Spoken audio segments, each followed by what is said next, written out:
Hello friends, me and the little chicken nugget are here to talk about Genesis chapter 14. I don't know if it was the pregnancy brain or the mom brain or the postpartum brain or the what brain, but y'all, I was thinking in my mind that Lot was Abram's brother. Not correct. Lot is Abram's nephew, his brother's son. And in the first part of chapter 14, we already know that Lot's already gone to Sodom. Like, Abram gave Lot the choice of what the land to choose because they had to separate. There wasn't room enough for both of them. There was a lot of arguing going on between their herdsmen. So Lot chose the direction of Sodom, which was the direction of sin. Abram gave him that choice, and Abram took the rest of the land, which was Canaan. And so that is the land that God told him that he promised he was going to give him. And what happens is Lot got him in some trouble because now all of these kings decide to go up against the other kings and decide to, like, basically ruin all of these places and these villages and these towns and all of these places. And y'all, like, digging into this, the ruin that these kings brought on all of these places was devastating. I quoted something from the Enduring Word commentary, but it made me think of, like, you know, in Mulan, when Shan Ye, I think is who it is. Shan Yu from the movie Mulan, when he destroyed the village and they get there and it's like snow and nothing but a bunch of sticks. Like, that's what it reminds me of. That was the first thing that came to mind. Like, you get there and it's nothing. Like, there's nothing left. They plundered all these areas. They took all of the people captive. Like, if the people that they didn't take captive, they took out. So ruin, like complete ruin. So then in verse 12, it says that they got to Sodom and Gomorrah, and they took all the possessions.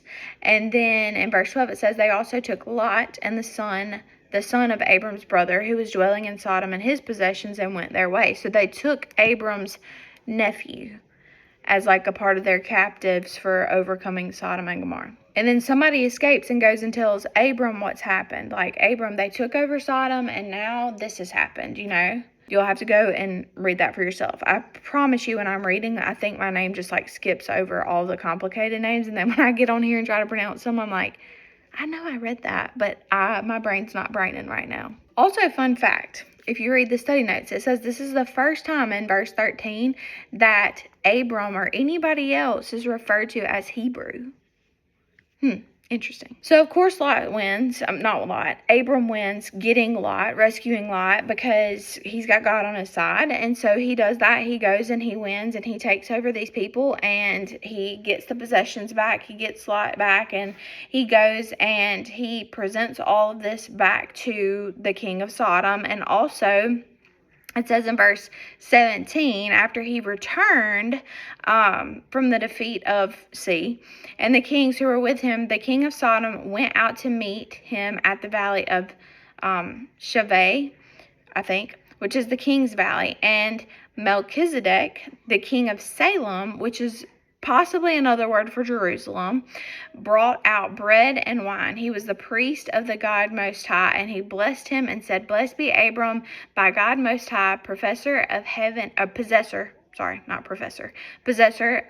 earth, and blessed be God Most High, who has delivered your enemy into your hand." So Melchizedek actually recognized that the reason why Abram won is because he had God on his side, because he recognized something different in Abram. And I think that that's a word of itself. Like, I'm sure he had heard, I'm sure he had known all about Abram, but like, when you have God on your side, when you are walking in what God has called you to walk in, when you walk in purpose, and when you walk in faith, and when you walk in intention with God, people will notice. There will be something different about you. There's a reason why in the New Testament it talks about us being the light in the darkness. There is a difference. You carry a difference with you in the rooms that you walk into. And so this is the first instance that I am aware of, unless I missed it, and someone can point that out if I'm wrong, but that a tithe is given. It says, and Abram gave him a tenth of everything, talking about Melchizedek, for blessing him. So this is the first time a tithe has happened. And this Melchizedek, I think I'm saying that right. I listened to that word like a bunch of times, but he is actually referenced in the book of Hebrews chapter 5 when it talks about Jesus being both King of Kings and our high priest, which is really interesting because generally the priest wasn't the king. So interesting dynamic here. And it's also interesting that, like, that's all that we know about him. Like, other than that, Melchizedek is not really mentioned in the Bible. Like, he's kind of like an unknown character, you know? He's like a background character. Like, he's chilling in the background. Like, we know about him. We know a little bit about him, enough to be interesting, but then it's like, that's it, you know? And then in verse 21, it said, "And the king of Sodom said to Abram, 'Give me the persons, but take the goods for yourself.' But Abram said to the king of Sodom, 'I have lifted my hand to the Lord God Most High, possessor of heaven and earth, that I would not take a thread or a sandal strap or anything that is yours, lest you should say, I have made Abram rich. I will take nothing but what the young men have eaten, and the share of the men who went with me. Let Aner, Eshcol, and Mamre take their share.'" Okay, this was very wise, and it also probably took a lot of restraint in the flesh not to take the king of Sodom up on his offer for Abram to just take all of the possessions that he had just won in the spoils of war. Like, how hard would it be in your flesh to not be like, I've earned this, you know, like, maybe this is the way God's going to provide. Like, maybe this is how he's going to make me wealthier or bless me more. Like, he's already said I'm going to be blessed and I'm going to bless others. Well, technically I've already blessed others because I brought all these people back. So why can't I just keep all of this for myself? It would have been hard for me to say no to that. You know, like, Abram already has a lot of stuff. Like, he's already been blessed by God, but still, you've got like this whole like kingdom's worth of possessions, and you turn it down and give it back to him to not owe the king of Sodom something. But I want to remind you that being indebted to sin is never a good thing. And Sodom represented sin. And so if Abram knew that if he took from Sodom, he would be indebted to them. He would be, in a way, held to some responsibility for taking all of that. And he didn't want the king of Sodom to have literally anything to hold over his head. That is such wise advice, because the world should have nothing to hold over your head. Nothing to hold over your head. The only person that should have your full service, your full undivided, indebted attention is the Lord, because he's the only one that's earned it. And that's what you were created for. So it may look good on the surface.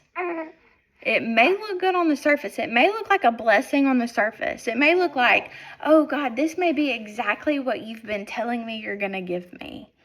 But in reality, this quote by, I think it's Zacharias is how you say it. Sin will take you farther than you want to go, keep you longer than you want to stay, and cost you more than you want to pay. Sin will take you farther than you want to go, keep you longer than you want to stay, and cost you more than you want to pay. And tomorrow we're going to say that God blessed Abraham because he actually said no to what sin could offer, to what the world could offer. And that wasn't promised before he said no. Like, this conditional covenant has already been made with Abram that he's going to be a blessing, he's going to have a bunch of descendants and all of this. But now we're about to really see God kick it up a notch because of the faith of Abram, still at this point. And it doesn't mean that he's perfect. But our walk with God is a walk of obedience and full reliance on the goodness of who he is, and knowing that he is enough to provide for us. We don't have to bank on the world coming through in any way to give us anything that we need. God is going to provide. And he will make it clear how and when he is going to do that. We don't have to accept a position or possessions from the world. We can rely fully on God and know that he will always give us everything that we need. And it will always, always, always, always, always be for our good and for his glory. I love you, friends, and I cannot wait for Genesis chapter 15 tomorrow.